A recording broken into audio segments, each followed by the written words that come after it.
Family Hour, empowering families one episode at a time. Together, we build strong, healthy, and thriving families with our daily dose of inspiration and expert insights on topics that matter, like education and career growth. A child may be a good entrepreneur, but you're forcing the child to make sure that she passes sciences in order for her to be a what? A nurse. Family health.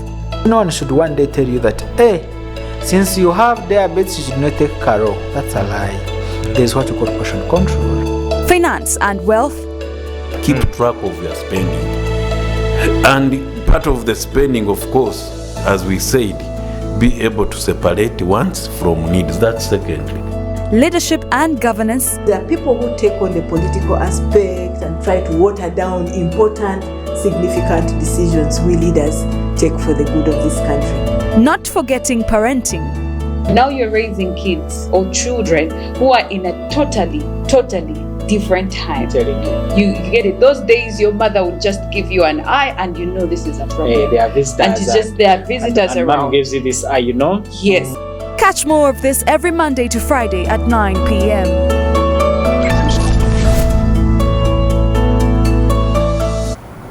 Welcome back from the break. Here with us is Family Hour. This is our Thursday edition where we look at leadership and governance. Today, we want to think about ourselves as leaders before we think about others. It is important that as a leader, you take some time and grow personally, but also professionally. And before the break, of course, we looked at very many things that were really insightful. Now, we want to pick it up from there. Hilda, what leadership skills, in your perspective, what leadership skills or competences do you think are more essential when it gets to professional and personal growth? Thank you. For both professional and personal growth, I would say it's important to have what they call soft skills. I know there's been a talk, and it's the world today. They say change is inevitable. We need to have the skills, no IT, the software, skills, no coding and so on, because that is what the world has been. But through all times, things that don't go off are the soft skills. So as a leader, you must have soft skills. You must have communication skills. You must be empathetic to yourself and to the people you lead.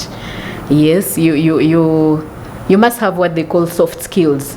Team. You must be a team player. You must know how to deal with people, because we are social beings.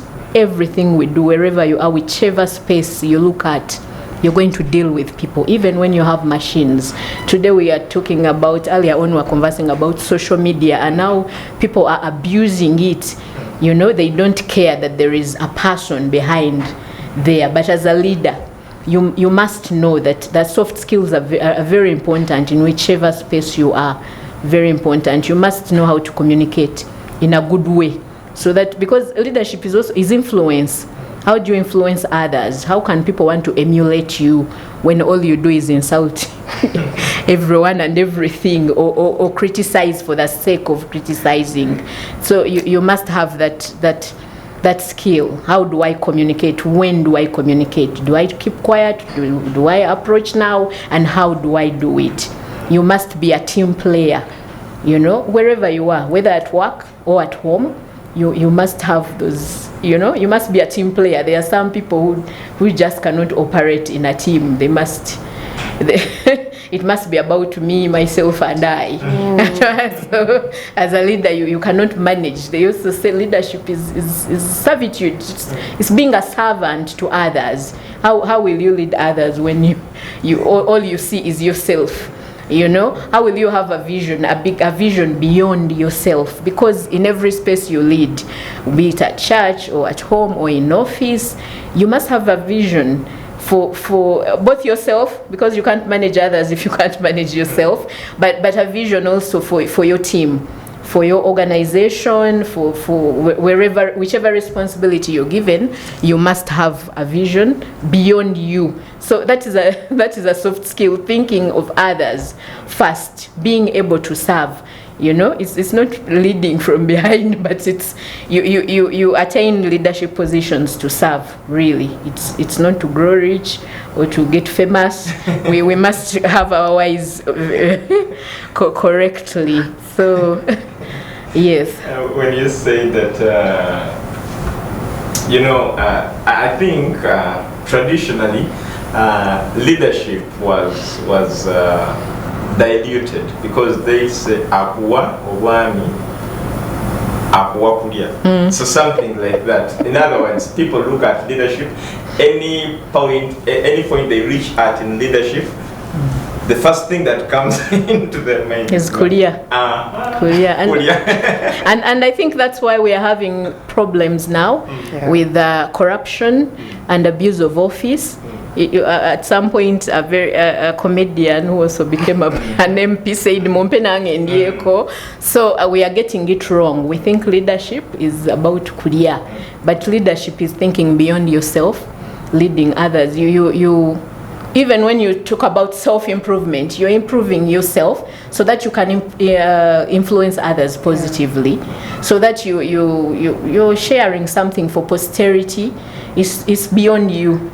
It's not about you. So we are having issues because when people hold office, one time our boss, the Inspector General of Government, was saying the accounting officers are the problems because they are sitting on the money. They are the ones who receive and dispense. Yes, and later she was like, corruption is about a few people, misusing public funds to the detriment of the wider public. But that is the problem. We have a wrong attitude about leadership, about any kind of responsibility. It should be beyond yourself. You should have a vision for your country. You should have a vision for your office, whatever responsibility you have. Where do you want to go? What do you want to see? Yes, in your country, in your family, in your team. Where do you want to go? And so form goals along those lines. Align your goals to those lines so that there is improvement. Let there be that continuous self-improvement.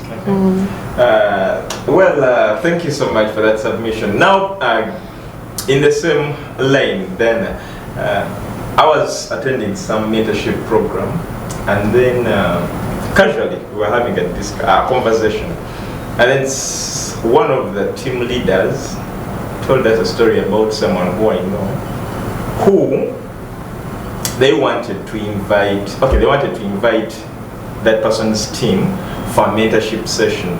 And this person said, I think I can mentor my team members myself. They don't need any external mentor. And of course, this person was attributing it to the ego of this person and what. But let us talk about mentorship.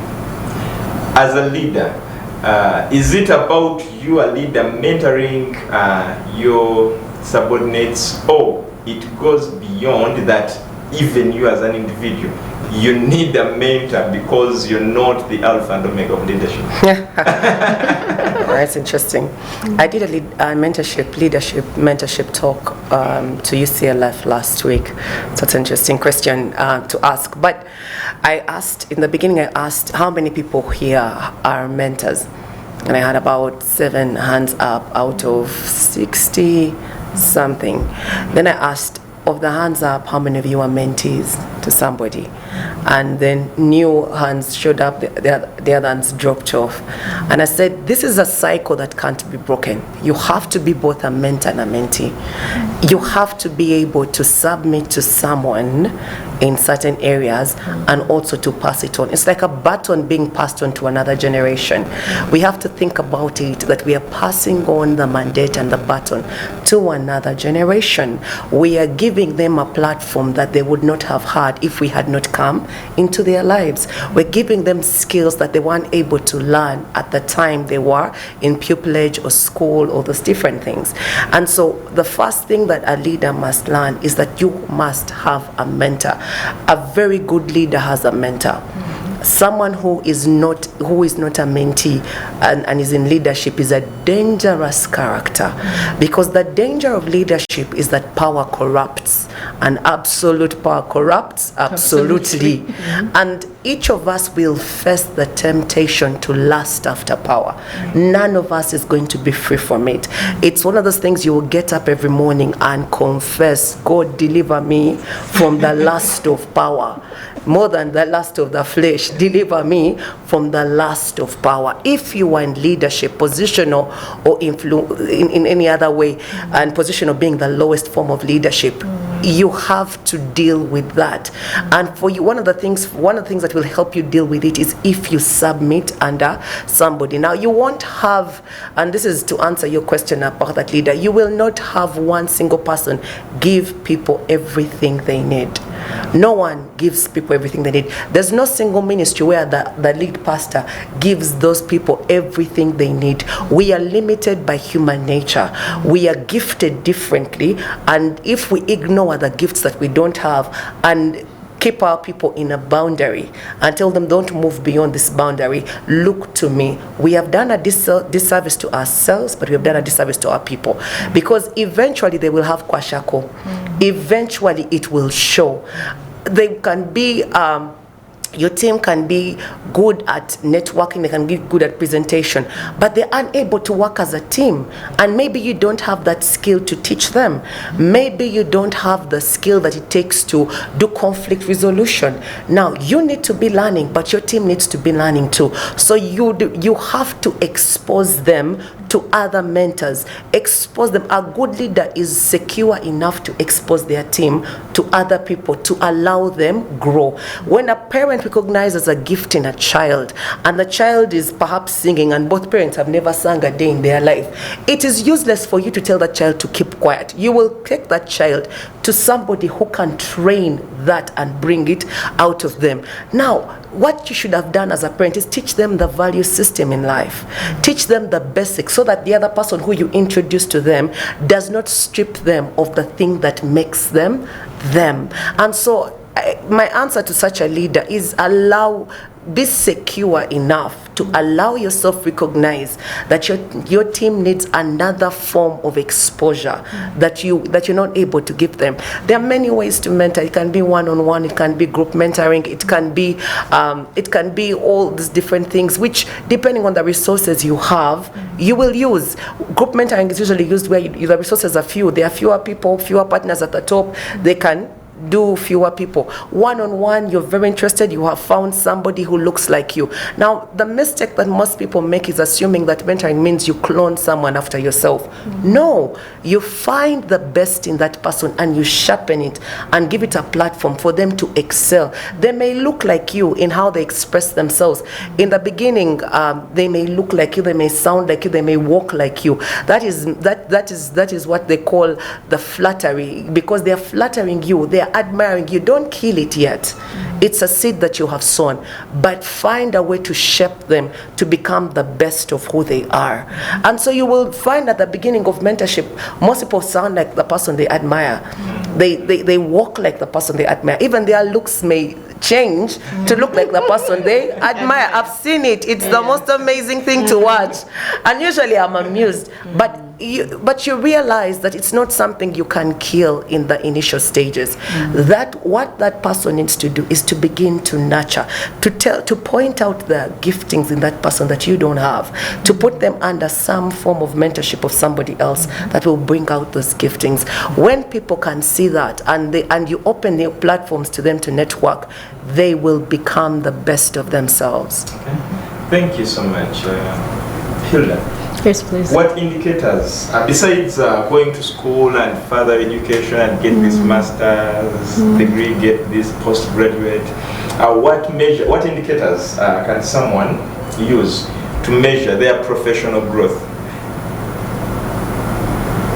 Besides the academic? Yes, besides the academic, because you might get a whole bunch of documents, but when there is no growth in the way you execute your responsibilities and duties.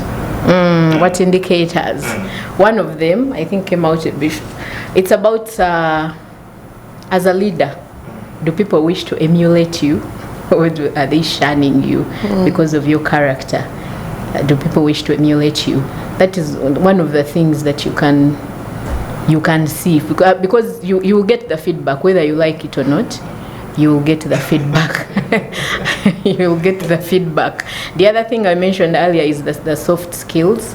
Yes, you can know whether you're self-reflecting in the professional setup. In the formal setup, like in office, you do that evaluation. We do. You do evaluate. You evaluate yourself. And your boss also evaluates you, and they will have you hit the targets, but they will also look at other behaviors. Are you a team player? Are do you finish your assignments? Are you someone that can be relied on, and so on? So as they evaluate you, you also evaluate yourself, because at that point you'll have a talk. You'll defend yourself, but they'll also point out certain things, and when they do, you'll see, yes, I need to improve there. So the soft skills are indicators of whether you're progressing as a leader or not. And of course, a leader must have goals, and when you have goals, they talk about SMART. They must be measurable, they must be achievable, they must be time bound, and so on. So as a leader, you must have goals, both at office, in official capacity, and also in your personal life. So in your personal life, you can measure and say, oh, I wanted to achieve this. You were talking about running or praying or reading the Bible, or in office it could be covering so much mileage by way of files, or I must have accomplished this. There are always those KPIs, but when you evaluate, you must have goals to begin with, otherwise what will you be measuring? So you must have goals both in your personal and other life. You must have goals, and then you go back and evaluate. How have I done here? Where can I improve? How far can I go? Yes. How then do you adjust after realizing a gap between your way of doing things? How then do you adjust accordingly to see that at least you are on the right path? One of the ways is we've mentioned mentorship. The people you look up to can help you to improve. If it's something technical, of course you go for those. Maybe you add on some papers. You go for skills building, so some training. But if it's some other thing, you have mentors who will talk into your life and advise you, please do this. And then personal growth is really a choice. Nowadays there's a lot, there are books around. So you must invest in personal growth as an individual. There are those online really that you can get anyhow. You can get a mentor, you can join those master classes. I've attended some. Growth master class and so on. So it's really a personal journey. You have to push yourself to grow. There is a joke that some people are 40, but in their brain they are 15 or below, because as an individual you have to intentionally choose to grow, to improve your character. You have to reflect and say, what can I do better? You must have goals. They must have timelines. Yeah. Then, and this is the last. Everyone wants to celebrate their success, but how do you celebrate your success? And when this success comes, how should you treat it? Is it when it comes? Is it something you say that so someone can have a rest because I've made it now, and then you start walking? There's a common saying these days that so you start walking like. How should someone celebrate this success, and what should it really mean in your professional growth? That's very strange because celebration of success is really dependent on an individual. I can't celebrate it in a particular way. You celebrate in a particular way. Punch the air. That one's a very interesting one. I think celebration is personal, but if you're asking in the professional level, especially for leaders, how to celebrate their teams, you have to reward your team. The truth about life is all of us are individuals. We are programmed by rewards. When you dangle a carrot, you'll get a rabbit, hopefully. When you dangle something, you're going to get something out of individuals. If you want to celebrate people's successes, reward them. And don't reward everyone. There's something about a reward that causes them to stand out from every individual. And some people's rewards, we have spoken about this every time we get to Christmas, that some people's rewards are a title of land, some people's results are a trip out of the country, some car logbooks in this traffic jam.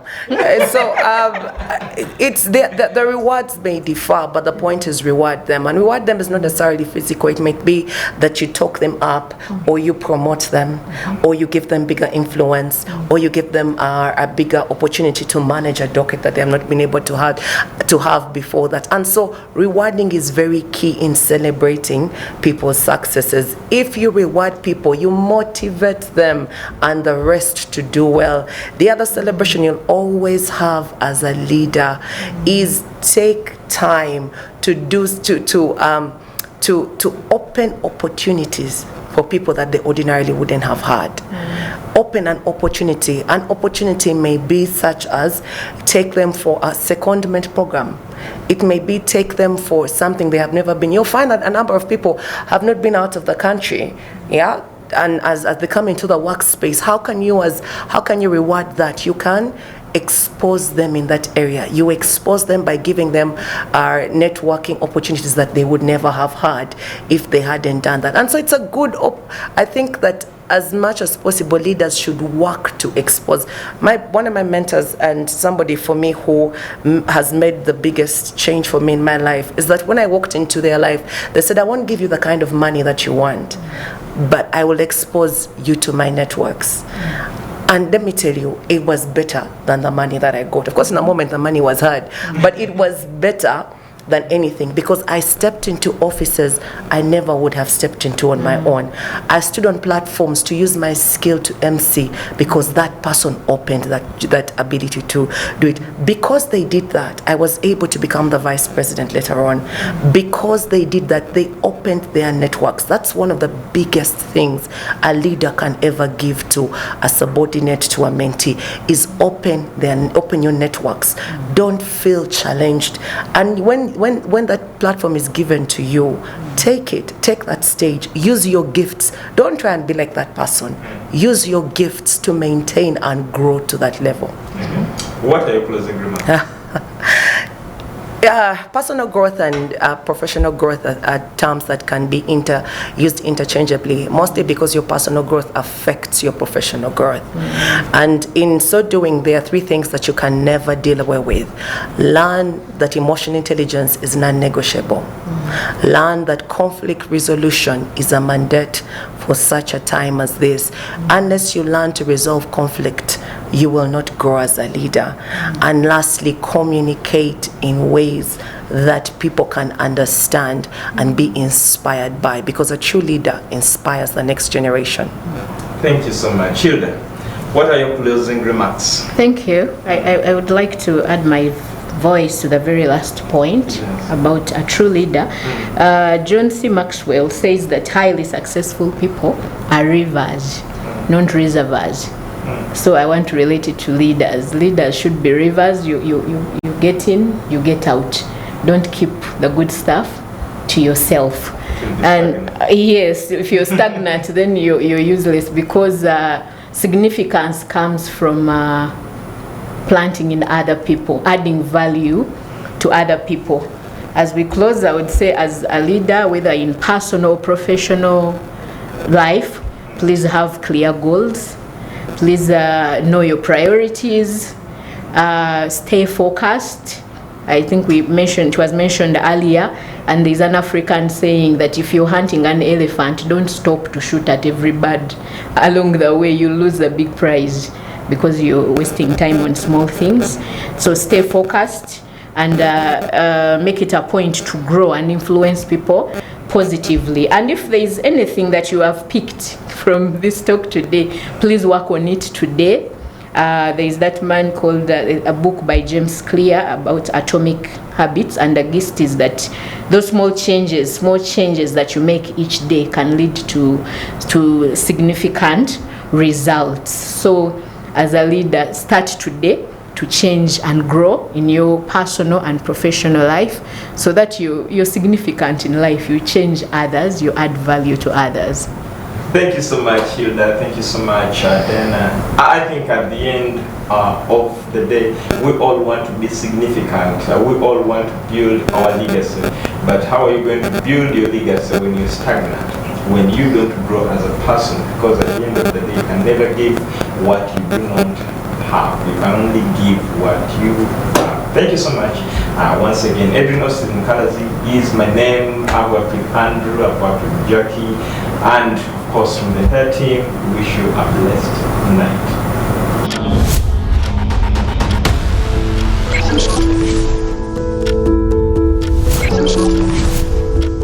Family Hour, empowering families one episode at a time. Together, we build strong, healthy, and thriving families with our daily dose of inspiration and expert insights on topics that matter, like education and career growth. A child may be a good entrepreneur, but you're forcing the child to make sure that she passes sciences in order for her to be a what? A nurse. Family health. No one should one day tell you that, hey, since you have diabetes, you should not take Caro. That's a lie. There's what you call portion control. Finance and wealth. Keep track of your spending. And part of the spending, of course, as we said, be able to separate wants from needs.